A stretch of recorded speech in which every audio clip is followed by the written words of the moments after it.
ইরানের নতুন করে যেকোনো ধরনের অগ্রাসন চালানোর চেষ্টা করলে দখলদার ইসরায়েলের সব জ্বালানি স্থাপনা একসঙ্গে ধ্বংস করে ফেলা হবে বলে হুঁশিয়ার দিয়েছেন ইসরায়েলের ইসলামী বিপ্লব গার্ড বাহিনী (IRGC) deputy commander major general Ali ফাদাবি শুক্রবার লেবাননের আল মায়াদিন টিভি চ্যানেলে দেওয়া এক সাক্ষাৎকারে হুঁশিয়ার দিয়ে বলেছেন, ইরানে হামলা চালালে নিজেদের অস্তিত্বকে ঝুঁকির মুখে ফেলবে ইসরায়েল। তিনি বলেন, দখলদার সরকার যদি কোনো ভুল করে তাহলে আমরা এটির জ্বালানির সকল উৎস, সবগুলো বিদ্যুৎ উৎপাদন কেন্দ্র, সব তেল শোধনাগার, গ্যাস ক্ষেত্রগুলোতে একযোগে হামলা চালাবো। লেবাননের বেসামরিক নাগরিককে লক্ষ্য করে টানা 2 সপ্তাহের বেশি সময় ধরে সন্ত্রাসী হামলা চালিয়ে আসছে ইসরায়েল। এর জবাবে মঙ্গলবার রাতে ইরান ইসরায়েলের সামরিক স্থাপনাগুলোতে বড় ধরনের ক্ষেপণাস্ত্র হামলা চালায়।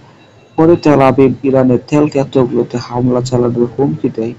এই হুমকির প্রেক্ষাপটে জেনারেল ফাদাবি পাল্টা এই হুঁশিয়ারি দিলেন।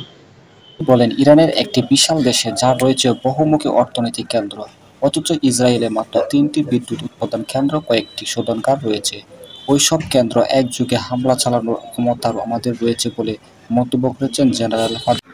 ইরানের সেনাবাহিনী commander major general Abdur Rahim বলেছেন, ইসরায়েলে যদি কোনো কাঁচা কাজ করা হয় তাহলে তাকে ভয়ানক জবাব দিতে হবে। তিনি আরও বলেন, আমরা অতীতে ধৈর্য ধরেছি, কিন্তু এখন আমরা উপযুক্ত সময়ে নিখুঁত ধ্বংসাত্মক জবাব দেওয়ার প্রস্তুতি নিয়েছি। ইসরায়েলি এদেশের সবচেয়ে বড় সামরিক অভিযান চালায় গাজায় হামাস সরকার। এরপর গাজায় বিমান হামলায়, অস্ত্রালো হামলায় 42,000-এর বেশি ফিলিস্তিনিকে নিহত করেছে। এছাড়াও 1 লক্ষ মানুষ আহত হয়েছে, এর মধ্যে বেশিরভাগই রয়েছে নারী ও শিশু।